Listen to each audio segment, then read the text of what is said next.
Hello and welcome to the development show number 4 of 2022. I just had a horrible moment where my Wi-Fi dropped, so I hope we don't lose it in the show. I haven't lost one yet. I had a couple last year. It dropped through, but touch wood, we were okay. Thank you so much for joining us, everyone. If you want to drop a message and just say hi and let us know where you're from, that would be great. I've got great pleasure in introducing Brian LeSage with us. This is going to be interesting. We've already had a chat, and we're going to be talking a lot about mindset, and it's something we're both very passionate about. Whether we agree, that's another story. But then that always makes for a good conversation anyway. So, Brian, do you want to just briefly introduce yourself and maybe just a short history, because you've got such fascinating history as well. Yeah, no problem. Thanks so much again, Greg, for having me on the show. Really excited to have this conversation with you. I know we've gone back and forth for a while and seen that development around mindset. A little backstory about me and my story and really how I kind of fell into mindset. Started in EMS, right? And so emergency medical services as a paramedic. And I worked in the metro Atlanta area in the States for about 8 years in 911, so in emergency medicine.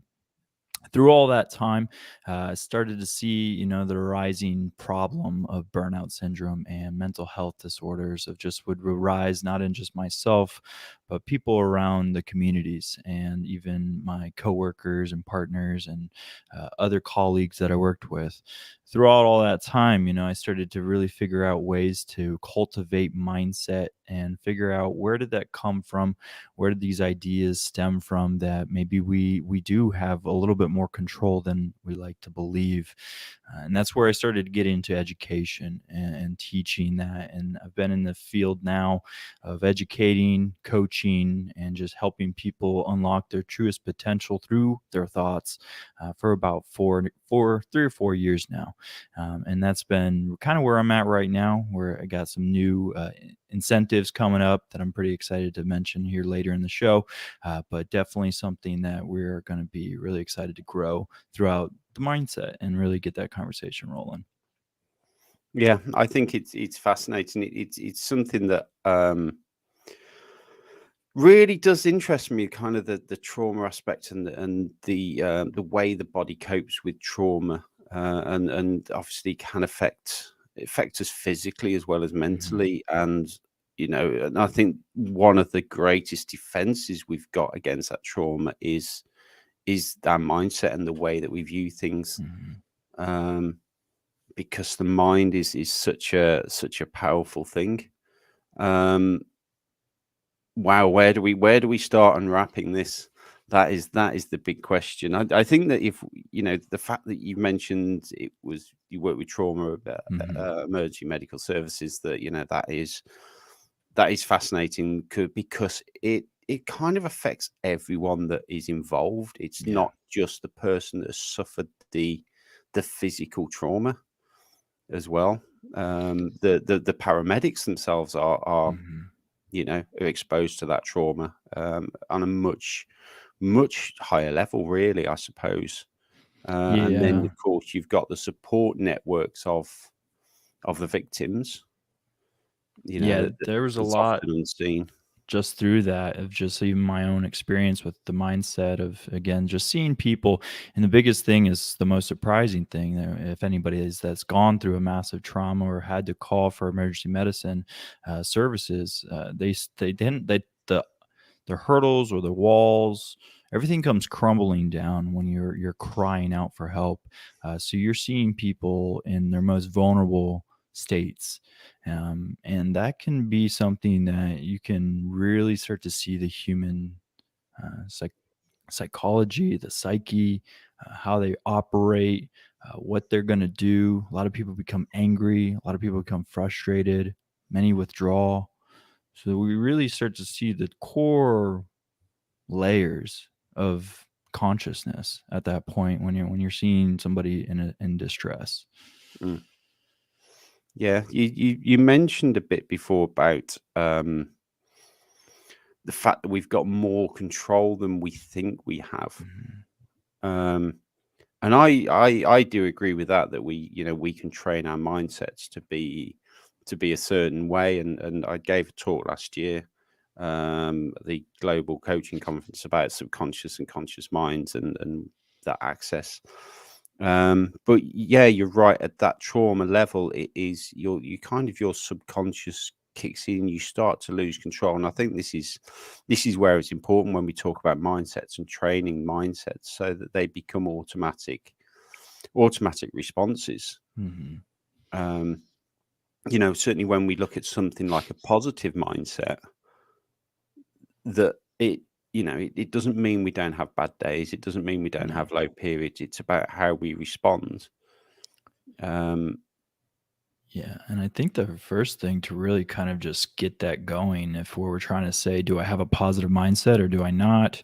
Um, Many people might struggle to identify what mindset are they in right now.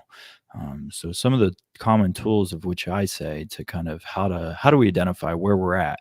How do we identify what we're thinking about? How do we identify, because we all know, and we've seen the studies, we've heard people say it before, we're having conscious thoughts all the time. And I think there's been studies that say we have over 6,000 thoughts in a day. So how do you become aware of those thoughts? Because that's cultivating or creating your mindset. What are you thinking about? Well, the first things first is you got to be able to slow down enough to even catch a thought, because they feel like wisps of air at times, right? That you're trying to grasp onto, but you can't because they fly right through your fingers. So then you have to slow down. And how do you slow down? You have to slow your thoughts down, and you have to take control of your body again. So that's where mindfulness comes in, right? And that technique of just kind of being more present in that, in your surroundings as well. So I think that's kind of where the conversation stems from. If we're really talking about how do I get a good mindset, and we are in a lot more control than we think we are. So how do we figure out that we are, and actually convince ourselves that we're in more control than we think we are? Mm.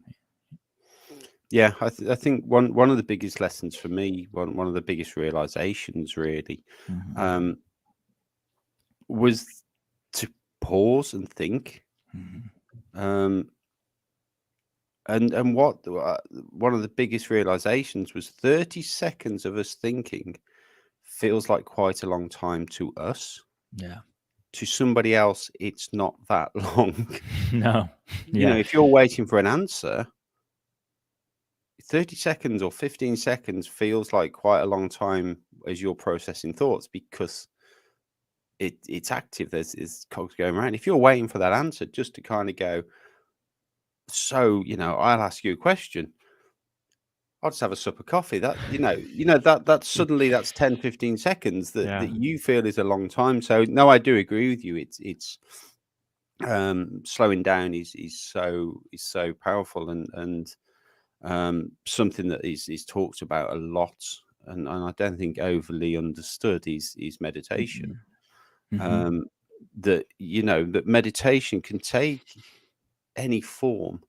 We always Mm-hmm. see it as kind of yogi activity, and you're sitting there with the candles burning, and legs crossed in a dimly lit room with some background music on, and getting into the zone. And for me, it is, if you want to kind of get into deep meditation. But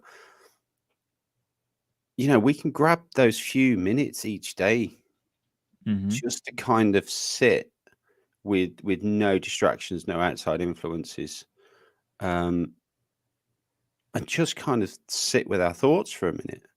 And Yeah. and and I guess this is what you're talking about by slowing down. Um, even going out for a walk, and leaving your phone at home, or and getting away from traffic and other people, that you can suddenly, slow it down and kind of appreciate your surroundings a lot more. Is Yeah. is this kind of what you're talking about with slowing down, or is it more intentional? Um, I'm gonna take an hour a day. I think it's what you're saying there, right? And I want to again just kind of connect that dot, that even in my own experience and just what I've seen as being a paramedic, what I've seen as being a mindset coach, time is manipulated, right? We can manipulate time, and that's the thing in which we need to grasp and understand. Time can move very quickly, time can move very slow. It's very subjective. My time is different than your comprehension of time, depending on what we're doing. So, yeah, when we're sitting or waiting for that answer, or say in my example from my own past experiences, so when somebody's calling 911 or calling for emergency services and they're having to wait while their loved one or while they are in a significant trauma, it's forever, right? It takes a long time. So, but the perception of time is the ultimate decision maker at that point. So how do we start to manipulate time in a way that it works best for us in what we're doing? There's always 24 hours in the day, and we guaranteed that. That's guaranteed cycle of every day, right? We know that. Well, how do you fit more time in that day, right? We hear that saying all the time. How do you be more productive in that 24 hours? Well, you be very conscious and intentionally based. Right? You don't just let moments pass you by. So when you're slowing down and trying to find your mindset, that's what you're doing in that regard. It could be going for a walk. It could be creating content, could be on LinkedIn, could be going on YouTube, but you're very intentional with what you're Mm. doing. And you're not just letting that kind of just go either direction or 10 different directions. You're focusing it. Yeah, I very much agree with you on that. And but sometimes people take that out of context and say to be more productive, I need to be doing more. Mm-hmm. And the truth is, you need to be intentional with it. Mm-hmm. You know, it's so when I go out for a walk, or I go to the gym for an hour, or heaven forbid I turn Netflix on for an hour, it's not procrastination. I'm not avoiding anything. It's Mm-hmm. an intentional. I am taking an hour. I am taking 2 hours to do this activity. Yeah. And I think that's the big difference, that people feel, that we shouldn't be doing this. And, it brings up that argument of the 5 a.m. club, um, Yeah. which I haven't read yet, by Robin Sharma. But, people go, well, I'm not getting up at 5. I'm not starting work at 5 o'clock. And actually, for me, that 5 a.m. start, well, it's actually a 6:30 start now, but it is to give me that hour in the morning Mm-hmm. to say, okay, I'm going to take an hour. I'm going to get up. I'm going to have coffee. I'm going to catch up on what I need to catch up on. Yeah. And then it means that I can be more productive. I'm not behind Yeah. with everything else. But again, I guess, pulling it back to mindset, it's having the mindset of being intentional with your time. Yeah, and seeing that time as, if we want to take the 5 a.m. club for an example and just say, okay, I want to get up at 5 a.m. 5 a.m. doesn't mean you have to get going on your day and hit your work at 5 a.m. 5 a.m. doesn't mean you need to be setting emails at 5:01. It doesn't mean any of that, right? It just means that you're going to intentionally have this time that you're going to dedicate to whatever it needs to be in order so you can be productive in that day. So if it's taking a shower, if it's meditating, if it's journaling, if it's doing your morning ritual or routine, then that's what you're doing. And you're not hitting the work day versus, some people might be waking up at 6 or 7, 8 o'clock, and then the first thing they have to go to is their phone and grabbing that and responding to emails or getting in phone calls and getting into meetings or whatever it be. You're not scheduling that intentional point of time for Hmm. yourself. Yeah, and very much, kind of grabbing breakfast on your way out the door, and Mm-hmm. because you haven't got time, you've actually got to eat on the go, or Yeah. you've got to catch a train, or public transport, or Yeah. and then suddenly you eat breakfast on the tube, on the train, on Mm. you know um sorry, subway. I'm trying to Oh, think you're good. I'm good. I can switch You can languages. jump at um Subway, Metro, Tube, all the same. but it's very much out of alignment, because I feel that when a day starts like that, you're actually behind already, Yeah, you're or you catching the get the time. feeling of being behind. It's not Yeah. a case of being more productive. Yep. It's a Yeah. case of being behind. So let's move on to kind of mindset. So where do you think that the start is do you think that there's kind of like realizations or light bulb moments that you think something needs to change, or do you think it's kind of a slow drip feed? Yeah, I think it's probably I can attest from my own experiences and from people I've seen as well, just go through these transformational moments in their lives. It's kind of interesting if you really look at it and step away from it into an observer role, and you kind of think about, when did you figure out that mindset mattered to you, or when did you figure out that, hey, you could kind of control how you thought about a day and manipulate that? Well, usually something happened. I call it, could be a multi-dimensional 2x4. It could be a trauma. It could be something in your life that kind of shook you and made you question everything.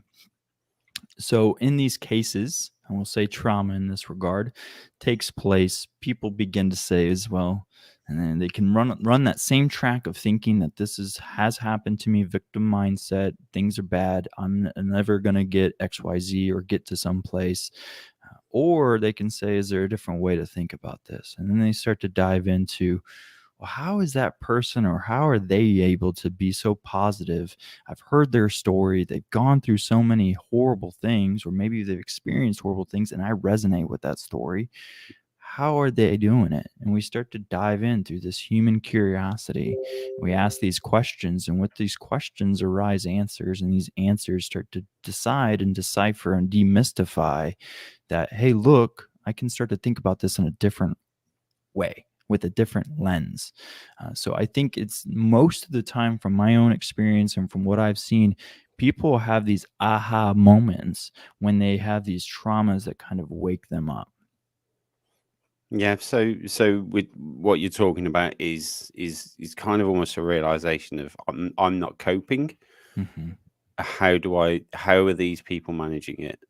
Yeah, you start to observe other people, and you're kind of questioning your own intentions and your own reality, and saying, hey, how are these people able to handle this? I know so and so, or I know XYZ in our family or mutual friend group has gone through a divorce, or has gone through losing a loved one, or has been fired multiple times, but yet they have a successful entrepreneurial business. How did they do that?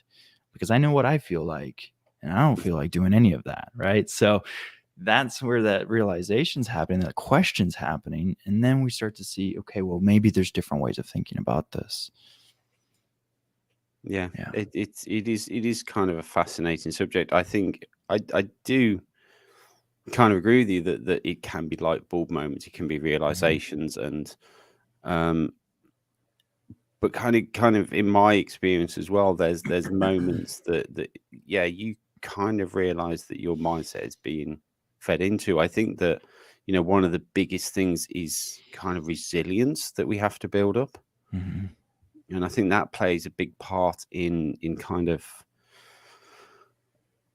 a realization of strength. Mm-hmm. It kind of opens up a lot of things. I don't even know where we can take mindset, because it encompasses so much. Mm-hmm. Yeah. Even that kind of resilience. I mean, would you class resilience as being um part of a positive mindset? Resilience.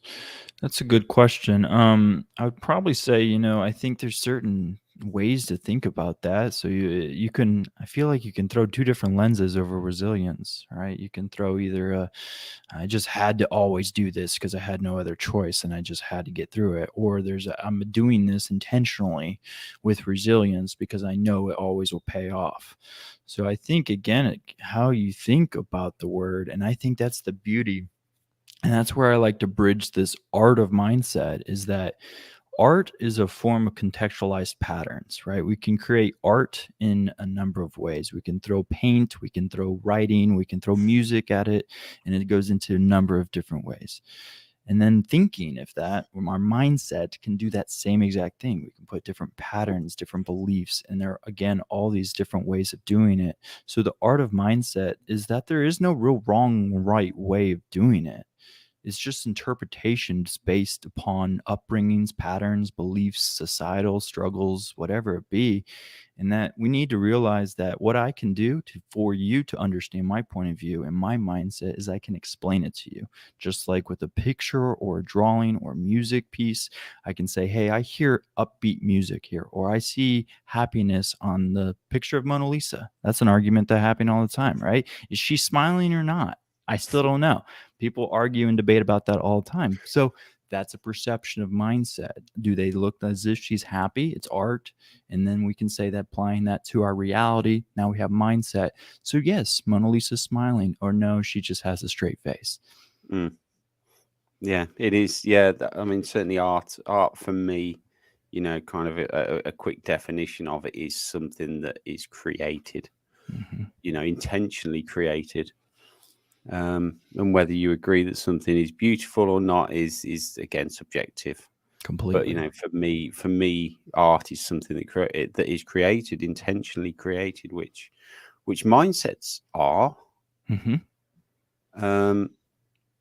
But there's many people operating in a mindset that they don't intentionally create their mindset, or where they don't realize they can intentionally create their mindset, right? We all hear about affirmations and how the power of affirmations, I am strong, or I am courage. But why aren't we setting more intentions in our day? Like recognizing that I feel fear and say, I hear you, I see you, fear, but I choose to have courage. Right? Set more intentions in your day, throughout your morning, throughout any time. Give your emotions feelings and allow them to realize and be recognized, and allow your body to kind of feel that, but then choose another one, right? With fear, with courage, with uncertainty, with worry. Yes, I feel worried, but I choose to be brave. Right? Have more intention. Yeah, it is. The power of choice is huge. And I talk to people about choice, and when we link that back to time, people are saying, well, I don't have time because, and a good example is, well, I don't have time because I have a family to look after. Yeah. And I say, but you're choosing to look after your family. And they say, well, it's not a choice. I've got kids. They need looking after. I said, yeah, but you're choosing to do that. You can choose not to do it, or you can choose to do it. So which one would you choose? And obviously the answer is always, I would choose to spend time with my children. And you go, well, it's a choice.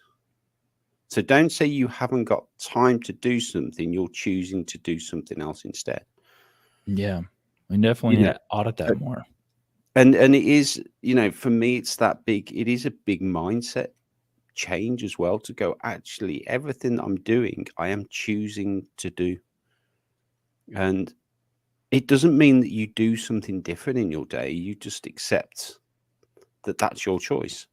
And if you want to do something else, if you want to find time, have a look at the choices that you're making and say, well, actually, do I want to, I spend an hour a night on Netflix. I don't have time to read, though.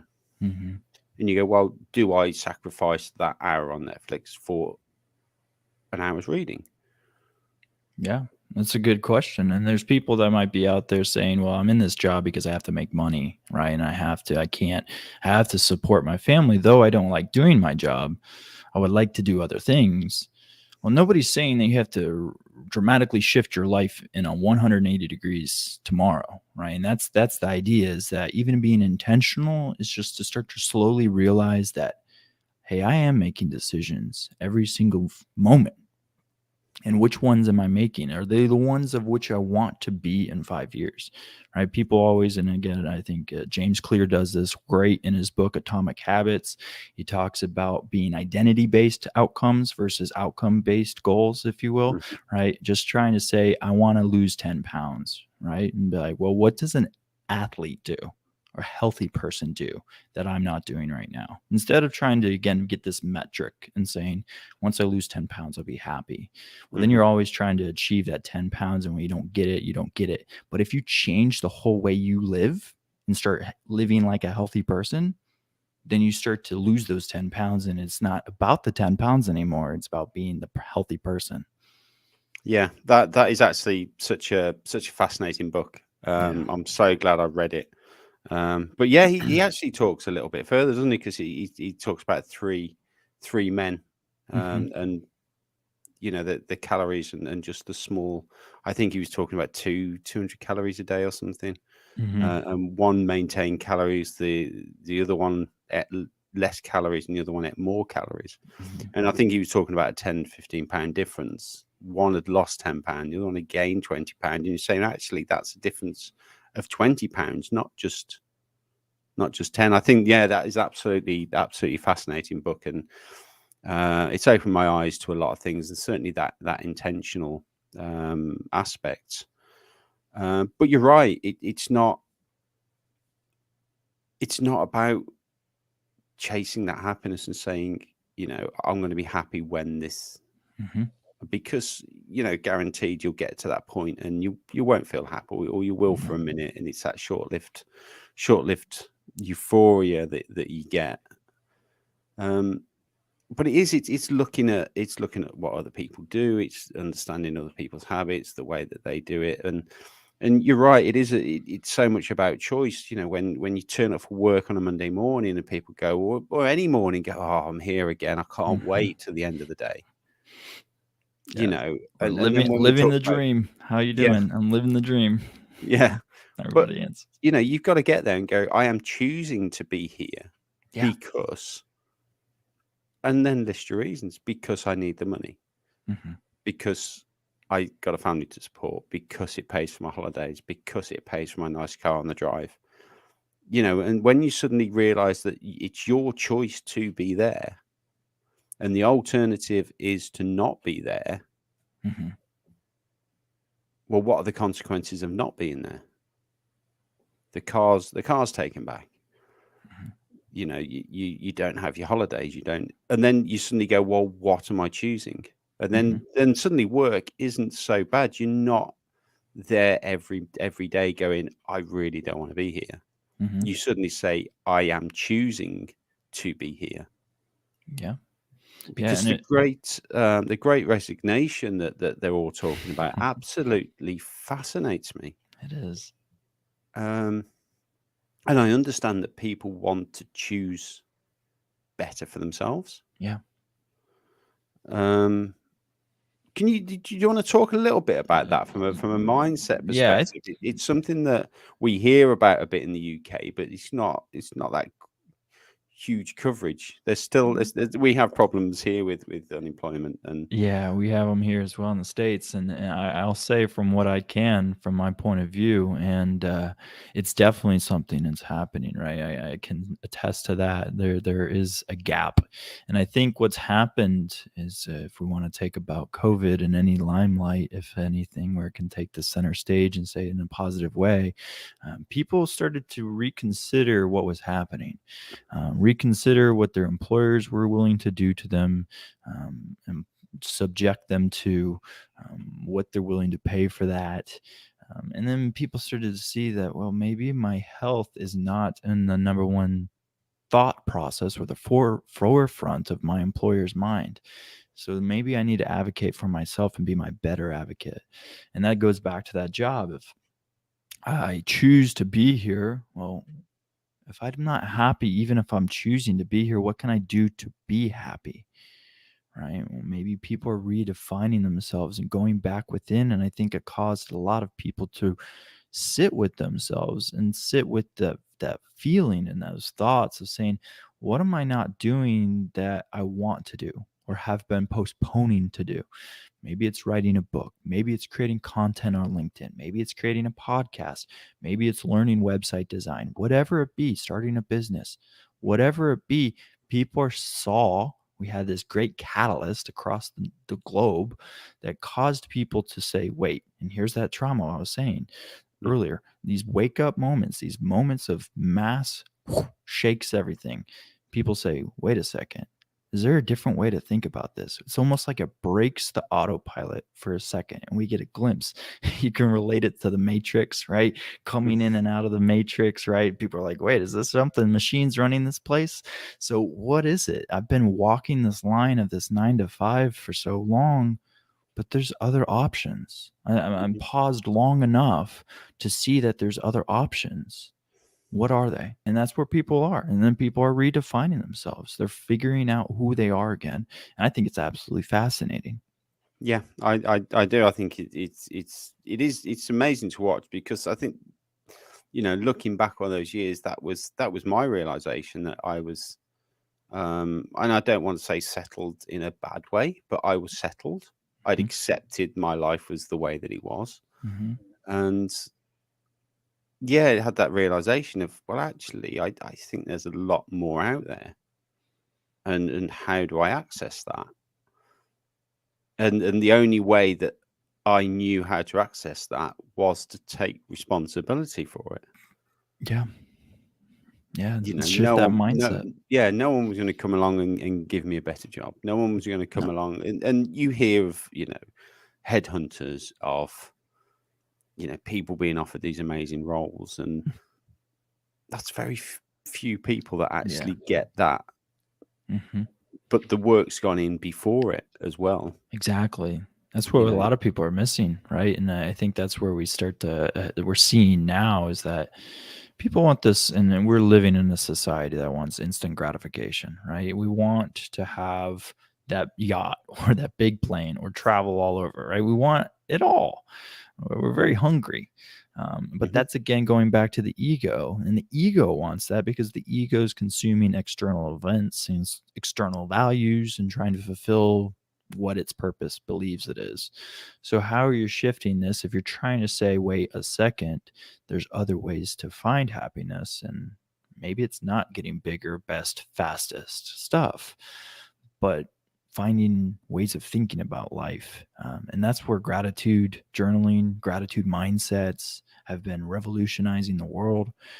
Journaling, just, again, mindfulness and slowing that down. And there might be a little bit more to be grateful for than you really think. And granted, the world does have a lot of bad in it, but there's a tenfold amount of good happening in it. There's a lot more love and goodness than there is badness. Though, if you watch the news, it kind of flip-flops, right?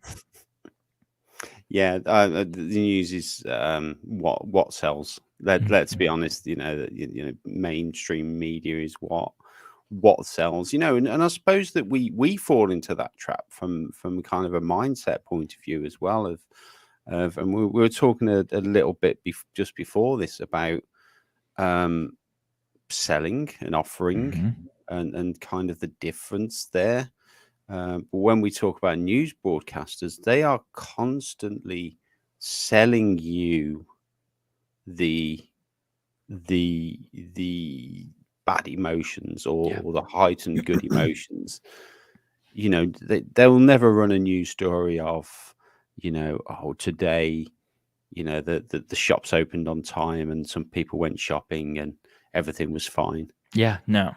Everybody waited in the line nice and quiet and didn't cause a rustle, right? Yeah, that's never going to sell. So everyone is kind of in the market of selling a little bit as well. And we were talking a bit earlier about, certainly if you run a business, getting into that selling mindset. And this is what I find fascinating about mindsets is that a mindset isn't just one thing. No. There's so many separations of it that we can actually separate our mindset into different areas. Yeah. And work on those. So when we talk about a selling mindset.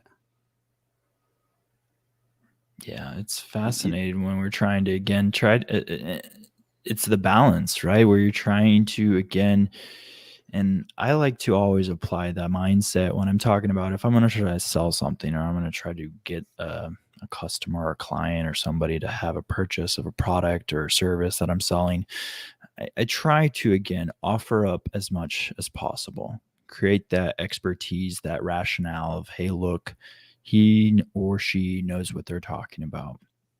then the selling component kind of is a byproduct of that. And Mm, that goes back to, are you doing something that you want to make a lot of money at, or are you doing something that you're passionate about? Because if you're doing something that you're passionate about, then you have that unlimited fuel source that you can talk about mhm, this nonstop, and you're never going to get tired of talking about it. And people are going to want to purchase things from you for that regard. If you're trying to sell them something, then that is going to be something that you're going to exhaust yourself on, because you're always feeling as if you're pitching or doing elevator pitches or mhm. selling or cold calling or something along the lines of that.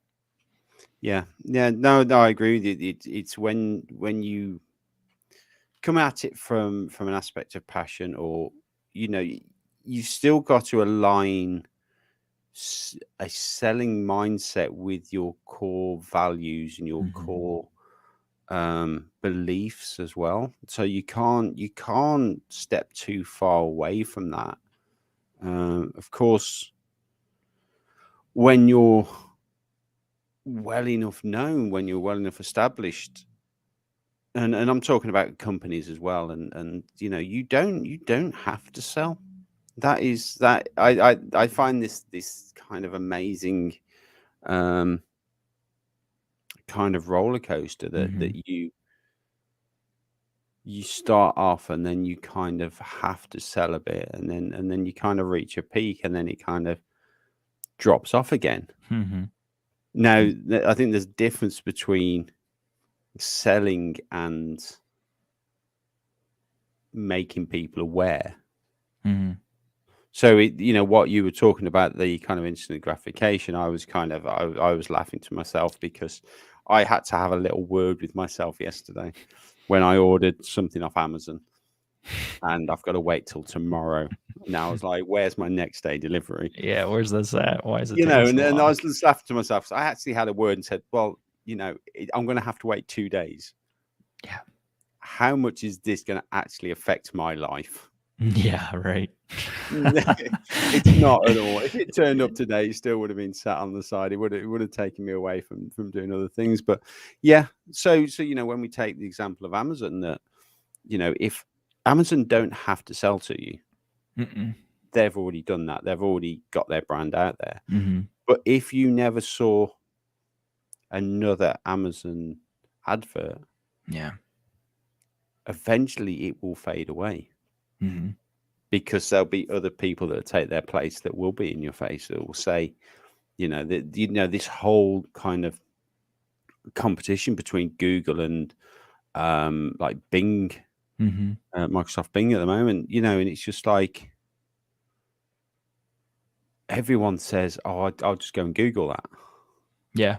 They You know, created a it, verb out of it. I'm It's not going. I'm just wild. going to. Yeah, I'm just going to go and Bing it. It's not. It doesn't feel Doesn't quite the same, but nobody it's says that. strange, Yeah. and Yeah. that Yeah. kind of Yeah. gets into our heads as well, of the language that we use, Yeah. the wording and the phrasing over here, and there's so many things like there's a big brand of vacuum cleaner called Hoover, Mm-hmm. and everyone says, I'm just going to Hoover the house, Yeah. but the It's Hoover called. is the actual brand. Yeah. It's good branding. So without a doubt, Yeah. they play it into the mindset, and that's what we were talking about earlier. Where the media is doing that. We talk about brands, corporations, companies, and I think that what that should do is, as we kind of make awareness to that, we should start to question why we say these things. Right? Is it society agreed upon this, and then this is just what we do, or is it a form of manipulation by corporations, right? Did they convince us that this is all that there is, when you know Mhm. Hoover might not be around for more 100 more years? I don't know, right? So what are they Yeah. going to say then? Yeah. So Yeah. To say I'm going to Dyson the house is Dyson it, yes. Dyson the house. People will go, oh. But who knows? In 100 years, that might be it. Yeah. But yeah, no, it kind of. I think words that we use play a big role in our mindset. One of the examples that I've given in the past is to say, when we say, well, that isn't impossible. Mm-hmm. You know, and I say to people, what you've got in there are two negative words. It's not and impossible are two negative words. So for me, you automatically look at that task as being something that is going to be difficult, Mm-hmm. where you can change your phrasing and say, well, that is possible. And you've suddenly got the positive words in there. Yeah. So you're kind of looking at it from the other side of the line. Say, yeah, it's possible. We can do that. Mm-hmm. You know, how much do you think that the wording that we use can kind of influence? I'm not saying that you change your language, you'll change your mindset, but it you know, how much influence do you think that that wording has on mindset? And there's some examples you can give us. You think that have worked really well? Yeah, I can definitely say that their words do have power, right? Words can cultivate feelings, cultivate emotions, and that kind of brings me into the mind a little bit of just the conscious thoughts of mindsets, if you will, of where we say we have this fabric of if we were to like lay out a flat fabric, black fabric with our where be our mind, and we again had all of these emotions. Say fear is a big one. That's impossible. There's a lot of fear around that, right? And that's it's not possible. So it's a lot of fear based. With that, we have these self feedback motions that kind of feed back into that, right? So I say that saying, that's impossible. I'm going to feel fear because that's why I said that. So I'm self proclaiming this reality. That fabric then falls deeper, and this fear emotion, if you will, goes deeper into a pit, if you will. And this creates a feedback loop where anything that kind of reminds me of what I deemed impossible will lead me into fear. And that fear will lead me back into what I thought was impossible. And then it'll go back to fear and fear. So again, these feedback loop cycles of how do people stay in it and why don't they take the risks to jump off and to start a business or to change the words that they say or be more intentional with the words? Well, there's these deep rooted emotions that are in the core of us. And we have to realize that emotions cultivate action and our actions cultivate emotions. So they go back and forth. So if you're fearful, you're not likely to do it. But yet, if you can change how you see fear and what fear means to you, then maybe it's just a recognition of, yeah, I'm fearful, but yeah, I'm still going to step into this and I'm being courageous. But again, it's the idea there is that's impossible. I'm falling into a fear. Fear's not going to make me move forward. I get into stagnation. Look, I told you it was impossible. Self-fulfilling prophecy. I Hmm. didn't do it. It wasn't possible. Change how you see that. Change what you say. One of the big ones I always like is the word yet. I can't do this yet. I can't do that yet. It just changes the whole notion of I can't do this, but then you say, well, yet, because time's coming. I'm going to keep showing up. Consistency and determination is going to pay off. And the yet three-letter word, most powerful, contradicts everything that I just said. Yeah, I know I can't do it yet, but I'm going to be able to soon. Hmm. Yeah, yeah, that is a great word. As you were talking, you know, in my head, it's we look, it becomes a vicious circle because we look for evidence of our narrative. Yeah. So if we think something's going to be hard, we'll look for those hard things. And you know, from my experience and talking to clients and things, that if we think something is hard, but it's easy, but we tell ourselves it's hard, Mhm. we look for the most ridiculous thing to prove that it's hard. Yeah, it's 100%. You It's know, like yeah, it's like the yeah, law of familiarity. It's the yeah, component if anybody's gotten a new car or bought a new car, got it, it's red. You haven't seen many red cars before that or that brand of car, but then you get in that car, you just spent a lot of money on it. You're driving it around. Next thing you know, every car in every corner and parked on every street is that car, and you're like, why? yeah, I didn't yeah. see this I think we've before. all done that. I think we've Yeah, all done that. yeah. It's But the you know, law of familiarity. yeah, and it is. It's I've caught clients out before, and it's why, and it's something I used to do in leadership a lot as well. When I was managing teams, and people say we can't do this and we can't do that, and I used to say, okay, why can't you do it? Let's make those lists, Yeah, let's dive into it. and let's solve as many as we can. And over time, people say, well, I can't do this and I can't do that, and you go, well, why? And they go, because because Yeah, it usually comes because down I don't want to do that. yeah. It's a lot of um work to do that, or it's the, something I've the, never the done before. yeah, one Yeah. one of the worst was, this was brilliant. This was fantastic. We were looking at productivity, and they were saying the layout of the factory isn't good. Okay, let's change it. What would work? How would this work? We will change that. Well, the tooling isn't very good. Okay, let's change the tooling. Let's have a look at that. Let's maintenance of machines wasn't great. Okay, let me have a word with the maintenance department, see if we can step it up, or let's see if there's specifics that need more attention than others. And we got through this big list of reasons why. And we sat, and I remember, and this is the time that I called at the end to this project. And we got to the end, and it was like, why can we not achieve productivity?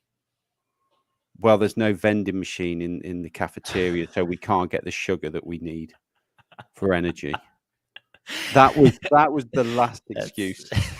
that was And I was like, now you're running out of ideas, aren't you? But it is, and it's when we tell us things, and fear is such an interesting one, because fear is such a powerful, strong feeling and strong emotion. And yet fear is something that hasn't happened. I know. And we have to remember that it is something you've never feared anything that's happened in the past. You might No. fear it repeating again, Mm-hmm.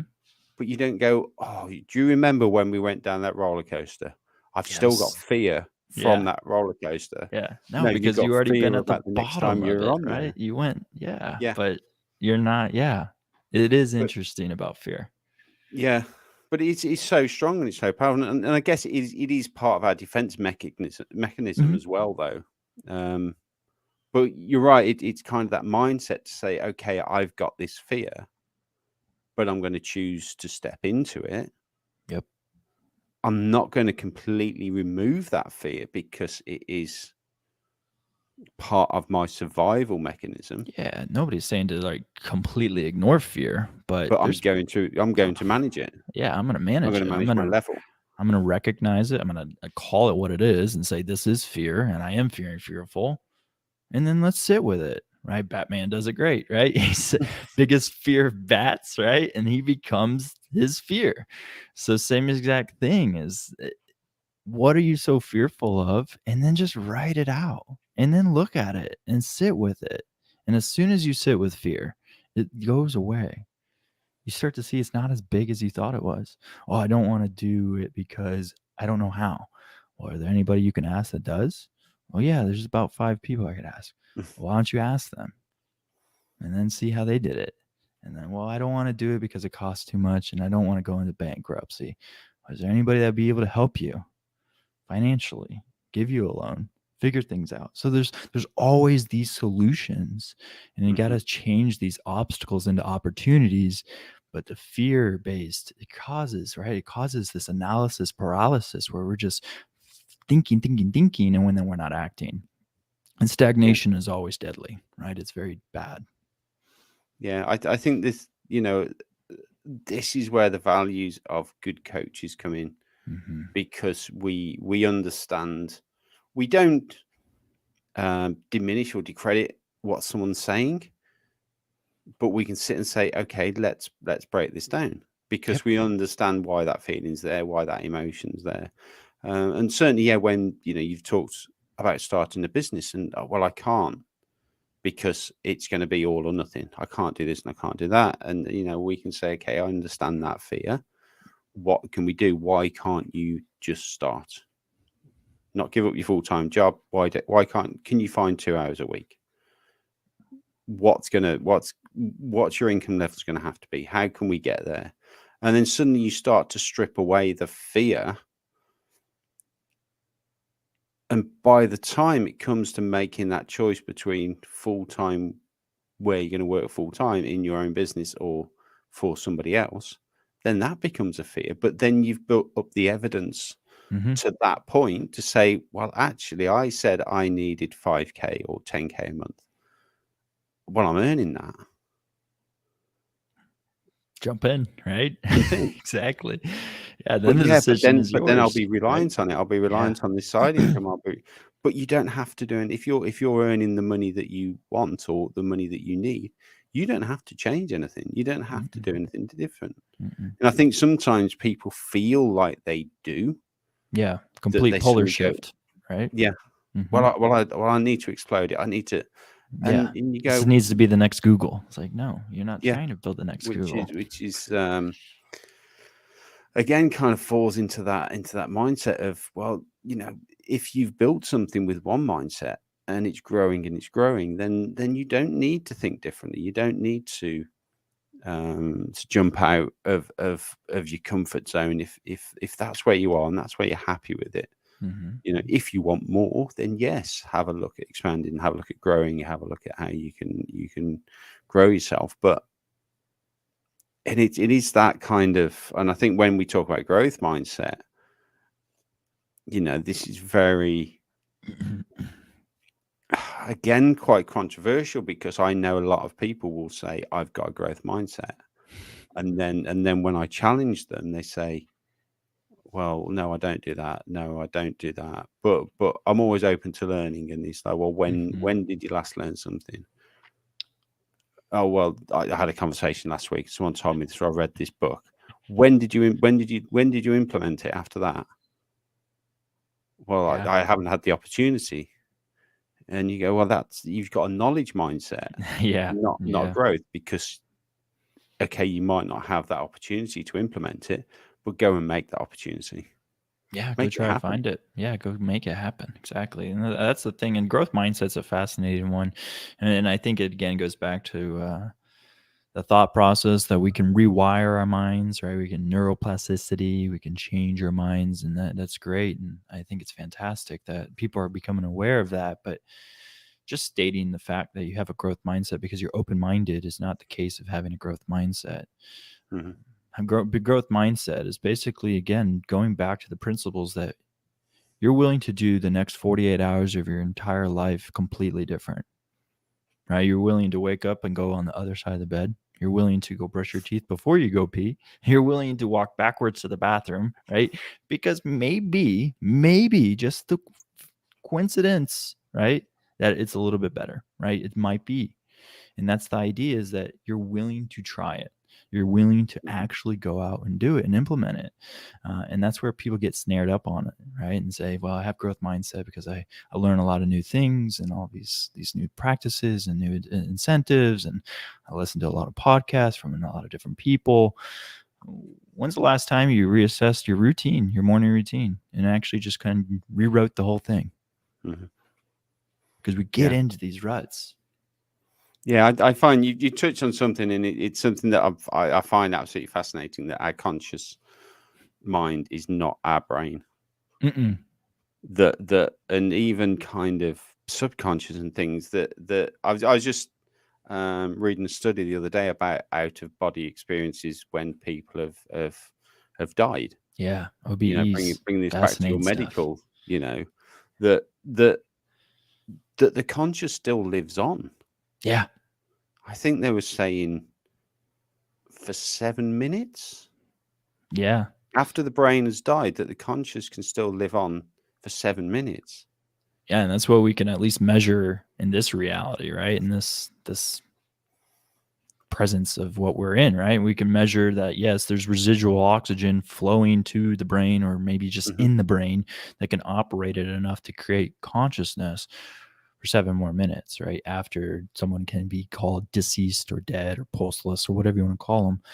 But yeah, consciousness, that's a fascinating one. Yeah. And I think that for me, it helps a lot for me to understand that the brain a is an organ, it's a function, it's a computer, if you like, and it's the information that we feed into it is the exercise that we give it.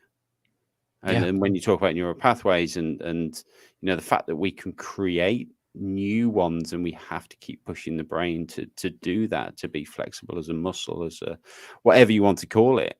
But we can separate our mindset from that and go, okay, so sometimes I look at it in kind of different layers. So you've got the mic is the brain, and then we can layer what we want on it. But at any point we can strip that layer off and put on a new layer. And I find that when I look at that I find it really fascinating. And certainly when we talk about we talk about mindsets, and if you take an individual mindset, so before we were kind of talking a little bit about that sales mindset, and I said to you, I need to change the way that I look at some things when it comes to sales, and make sure that they're aligned with my values, my beliefs. But I don't find it an impossible task. I'm going to find it difficult because I need to get into that. Yeah, you had to do basically brain surgery to rip off, to then stick the new one back on. Yep. And that's how I find it really fascinating, that we can get into different mindsets, and that's how we change it. You kind of identify which area you want to change. Yeah. And you order the new mindset off Amazon to come tomorrow. They might probably take a little bit longer delivery on mindsets, but that one's you build that component that you need, and then you can kind of interchange them. And then I don't know if that makes it makes complete sense to you. Yeah, it makes complete sense. And I think the best part is that you can try out new mindsets, and they don't define you, right?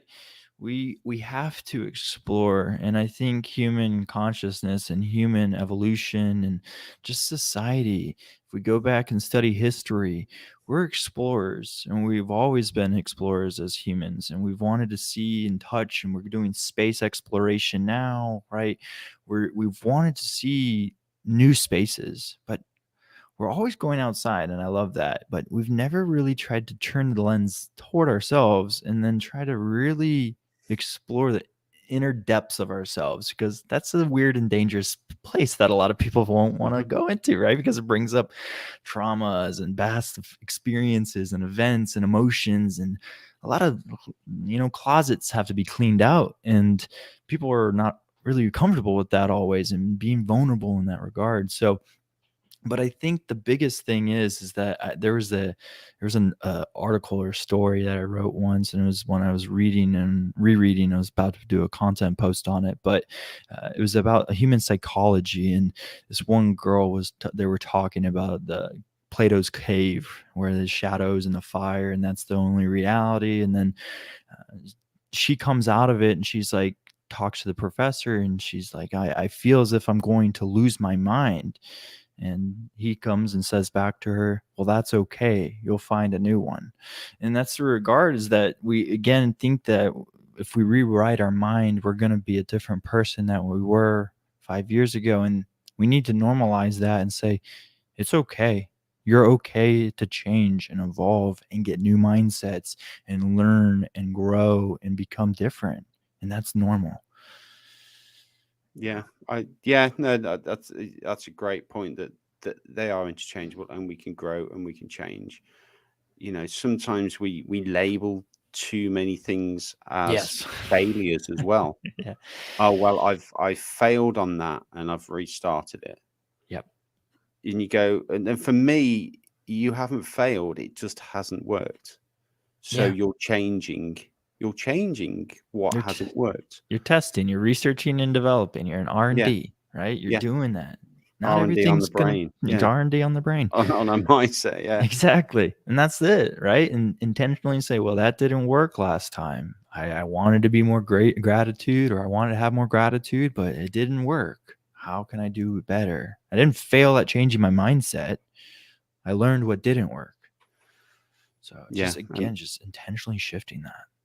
yeah. I think that failure is such a strong word as well. That, A lot of emotions. you know, how many people truly fail at something, You or, only really fail until you stop trying, right? That's really the failure.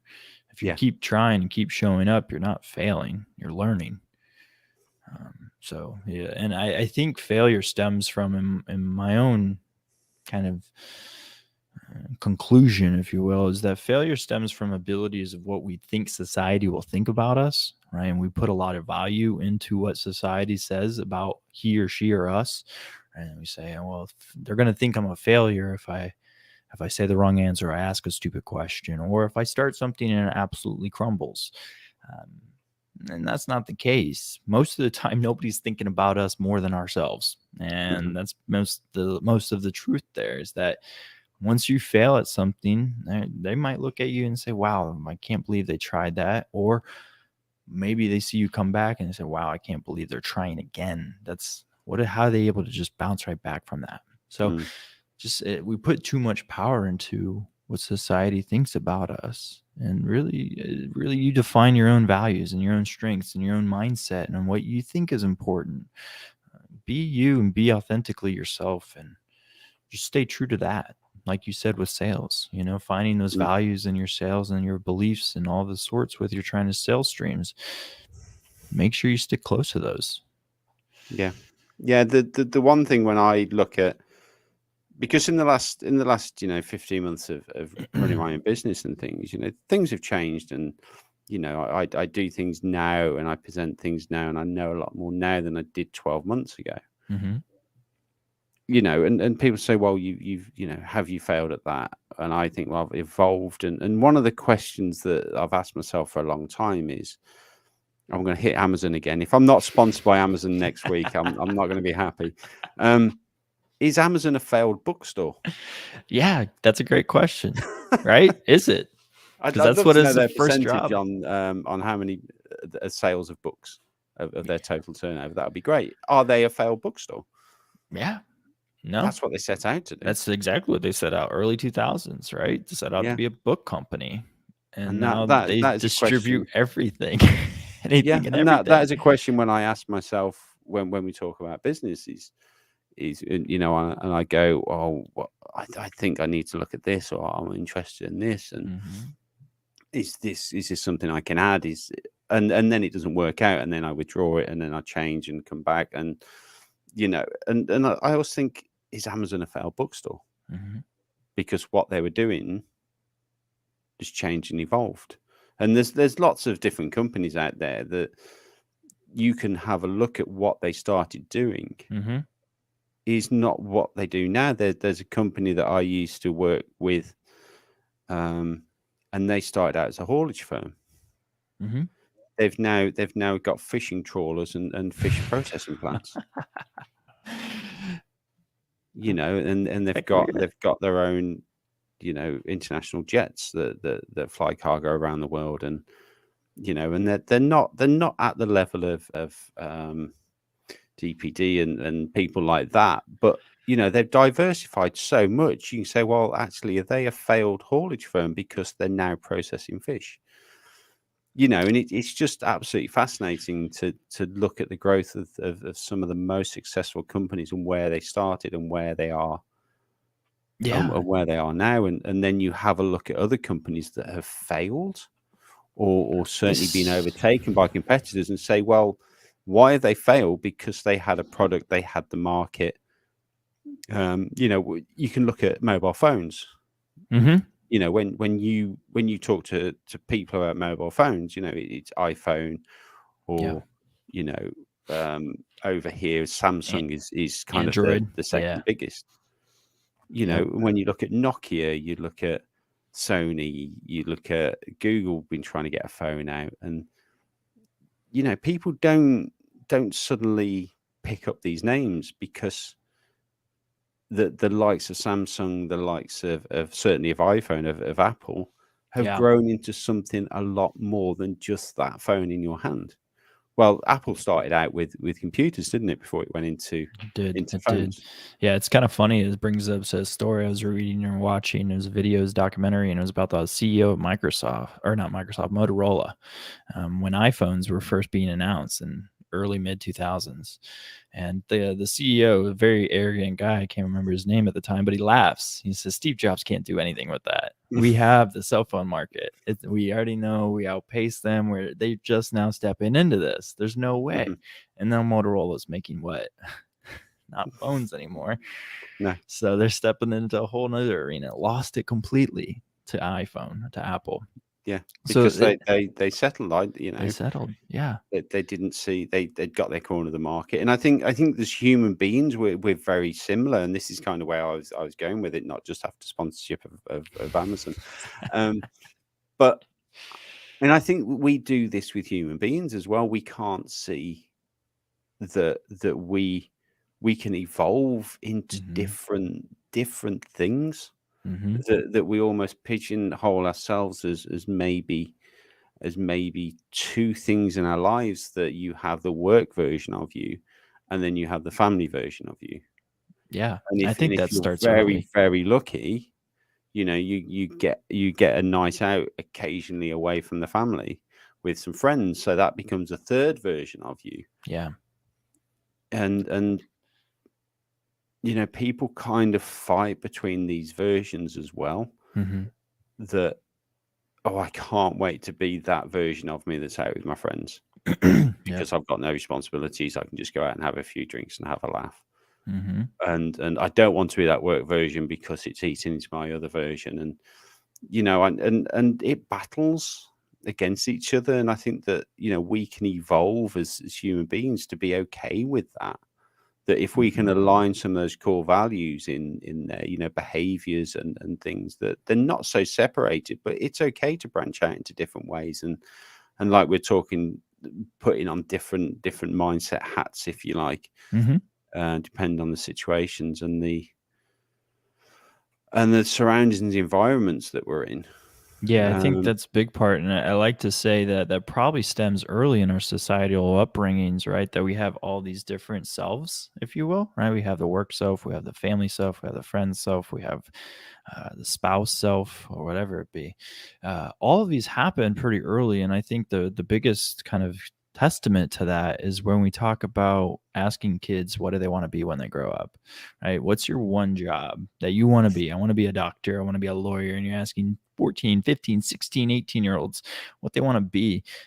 I'm still figuring that out now. So, that's the thing, is like, it's not what do you want to be, it's who do you want to become, right? Change mhm. that whole premise of the question, and about who do you want to be, and what do you want to become, right? Versus figuring out a job, and that's too hard. It's we again will pigeonhole ourselves. And also like to bring in the newest thing that I've seen in the industrialization of the world. Uh, Efficiency was the top dog, right? How can we make Mhm. everything more efficient? As assembly lines came out, factories came up, all these things came up. Well, what we're seeing right now in our time, that we're alive here, is we're seeing that companies have to not have efficiency, but they have to have adaptability, and humans do as well. Is that we need to be flexible, that we have to be able to pivot quickly and move faster. And smaller ships, us individuals, are able to pivot more, or quicker, if you will, versus larger companies and organizations have to strategically make these pivots. So, what we have the benefit of is that as humans, as entrepreneurs, as innovators, you can pivot really, really quickly, and you can hit new streams of thinking faster than bigger companies and corporations and other things along those lines. Yeah, it's yeah, efficiency and production rates and things that I think have gone so far from the ergonomics point of view. And all of a sudden they're starting to realize there's a human factor involved in it as Hmm. well. And how do we make humans more efficient? Yeah. And it isn't the threats and the fear and the No. it's actually about contentment and happiness and environment. And that people want to be at work and common goals that you strive towards. I mean, we've probably all worked in those environments, and I know I certainly have, where people are sat in an office and you go, I really don't want to be here today. Yep. I'm here for 8 hours. I'm going to work really hard for 3 hours, get all my work done for the day, and then I've got 5 hours to sit around. Sit at the computer, act like you're working. Exactly. So, and it's like, well, actually, if people are in a happy environment and they're going to say, okay, I've done that, what else can I do? Can I help you out today? Can I do some of your work for you, or what's going to make you happy? And it's really, I'm glad we're getting to the stage where people are realizing that there's a human element in everything that we do. Regardless of the automation, the human element will always be there, and I think that's quite a fascinating subject, maybe for another episode, that we can talk about AI and the impact on human lives, which will be definitely interesting. So what's next for you? Where you're heading? Yeah, so most exciting that I have in the new incentives of just in the near future is that we're going to be actually creating a podcast called The Art of Mindset. We're going to be interviewing entrepreneurs, leaders, and innovators from around the world and diving into who they are, how they've done it, and what they kind of plan to do. Because again, I think the art of mindset is, like I was saying earlier, figuring out how are these individuals thinking? What are they doing that maybe you're not doing? What can you do to revolutionize your own life? And that's kind of where we're headed right now. First season 1's set to launch March 2nd. We'll have an episode every Wednesday at 9 Eastern time zone in the States here, going to be releasing at that time.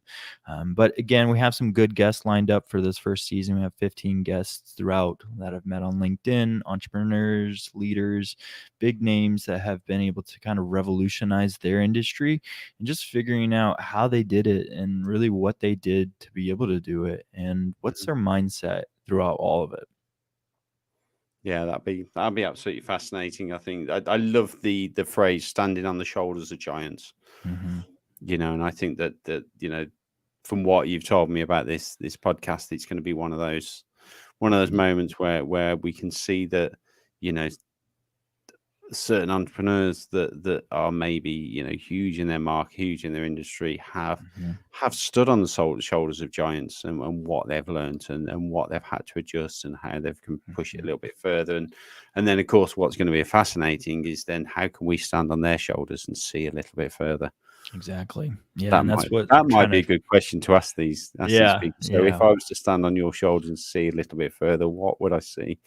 Yeah, that's one of my closing questions with most of the guests is, again, what are they most optimistic about? What are their new perceptions? What are they seeing now in the future that's most exciting to them? So again, seeing into those, like you said, from their point of view, just kind of can open a lot of doors and kind of new perceptions of the mindset for ourselves. I think it's such a fascinating subject when, we talk about people. When people say who are the famous people you admire, who are the famous, people you look up to, and my always answer is that there isn't really anyone. I'm fascinated by them. I'm fascinated to understand what they are doing and why they are doing it. It doesn't mean that I hold them in high regard. Yeah. No, but they're doing something I'm not doing, and I'm wanting to understand what that is. Yeah, and how they're doing it. So yeah, that's what the Art of Mindset podcast is set out to figure out with some of our guests. And we'll just drop the before we go, we'll drop the Amazon name in. Amazon, just in case Jeff Bezos steps on. Someone's listening. I wouldn't be able to schedule these live shows, would I? Because it'd have to be next day. I need a one-click buy button on there somewhere. Yes, thank you so much for your time, Brian. It's been absolutely fascinating talking to you, and I'd certainly look forward to tune into the Art of Mindset. Yep. And please feel free to drop a link in the comments and things, and we'll try and get some people to come along and watch and visit and listen in.